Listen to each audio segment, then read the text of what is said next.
Well, back at trying to make a video on the first article that came out Sunday, January 24th, about farm workers. The title says, Farm Workers Vital to Industry. An estimated 50,000 workers populate the fields in this YUMA area during the peak winter season. Shows a little picture here of some of the work being done.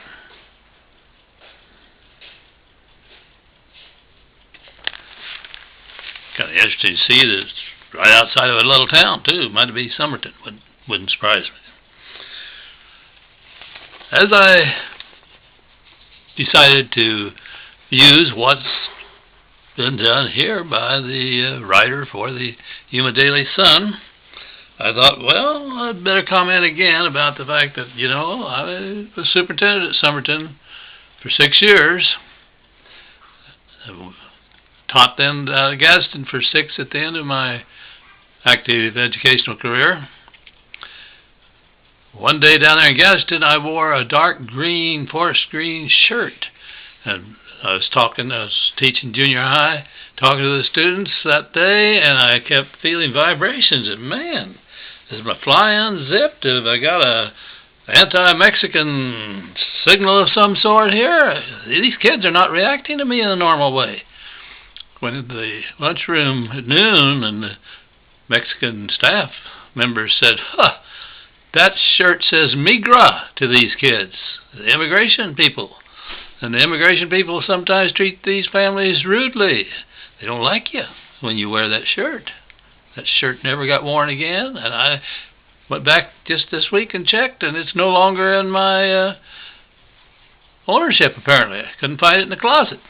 It was a perfectly good shirt, but I just should have been a little bit more particular about where and when I wore it. Also, earlier, as a 6th grade teacher in Gadsden, I had a skinny little girl. I don't think she weighed more than 85 pounds. 6th grade girl, not a good student. And I kept pushing her, you've got to learn to read. You've got to study harder, da-da-da-da-da. And I think the little kid did try, but I think she'd missed too many things earlier. Kind of late to try to catch it up in the 6th grade. Finally, she said to me one day, Mr. Riggs, you have to pass me. If you don't, my folks are going to put me into the fields. Oh, good Lord, this skinny little child out in the fields doing stoop labor. Boy, I set some minimum goals, and I think she met some of them. And I didn't really feel good about her academic progress, but I was glad I set minimum goals and she met a couple of them, so I did not send her to the fields. Saw her later, by the way, working for one of the stores there in YUMA. Not a high-level position, but by golly, she was out earning a living. Well, anyway, 50,000 workers. And the writer says they're essential for YUMA County to maintain its position as one of the leading suppliers of the vegetables for all of America during the winter. In fact, this writer even said maybe we had the title of being the breadbasket for the winter. Imperial Valley over in California would certainly contest that because they also do the same kind of agriculture, a little larger area. But I will say that acre for acre, this land must be the most productive farmland in America. Not much of it, but if you have river water rights, and if you have river bottom land, boy, you're growing something all year long, and they've got it down to science. Highly productive every crop season. The article says that about 50% of that 50,000, so about 25,000 of those workers reside in America. And another 25,000 cross that border every day to come over and do the work. By the way, last 5-10 years ago, when Mr. Bush and his crew feeling the pressure from the right wing about all those illegals and all those problems that the border causes, had a crackdown. You should have heard the outcry. And where did the outcry come from? People with money, good Republicans. You can't do that. We have to have those people to get these crops into the market. So that was lightened up rather quickly.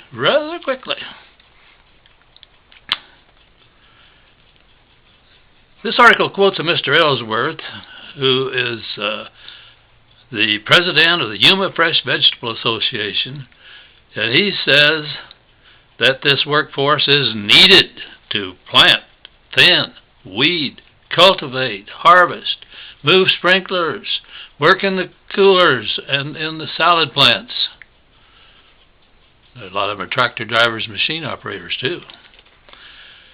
And he says we're constantly developing new technology, but the human eye cannot be replaced.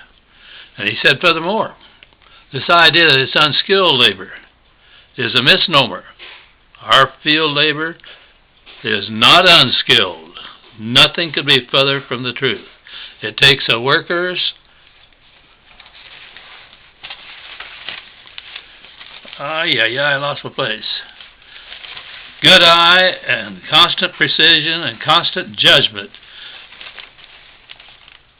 to get that quality item on the table, into the stores and then onto the tables.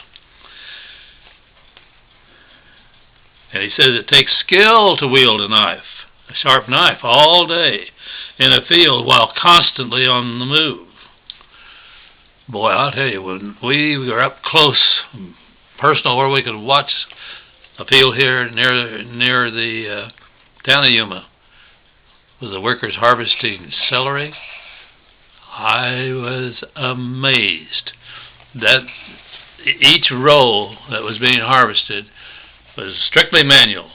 A gentleman with a machete went from plant to plant, bent down to the ground level, made a cut, picked that big bush up, turned it upside down, held it where he just cut it, took all the trimming off the side, took the top off, took a look at it, and if it was quality that you're going to pay a little more for in the store, he put a blue band on it and it went into the blue band box. And if he made a judgment that it wasn't at that level, it went into the one that you get to buy a little cheaper. Hard work, and you bet a lot of skill and a lot of brain power to make the judgments and a lot of good sight ability to make an instant evaluation. The article goes on to say that most of these people make less than $10,000 a year and that they have few other skills, and many of them have very little education. But he said it's hard work. These people get up early, they wait 2 hours to cross the border, they work in the elements outside, and it's not as easy as people think. And incidentally, this is now quoting a Mr. Rodriguez, and he says, I haven't had one farm worker tell their kids they want them to work in the fields. They want them to get an education and have better lives. Sounds like pretty normal, good old U.S. citizen type of desires and wishes, and being willing to do the job to put the food on the table for themselves and all those fresh vegetables that keep us healthy clear across the nation through the winter. Way to go, workers.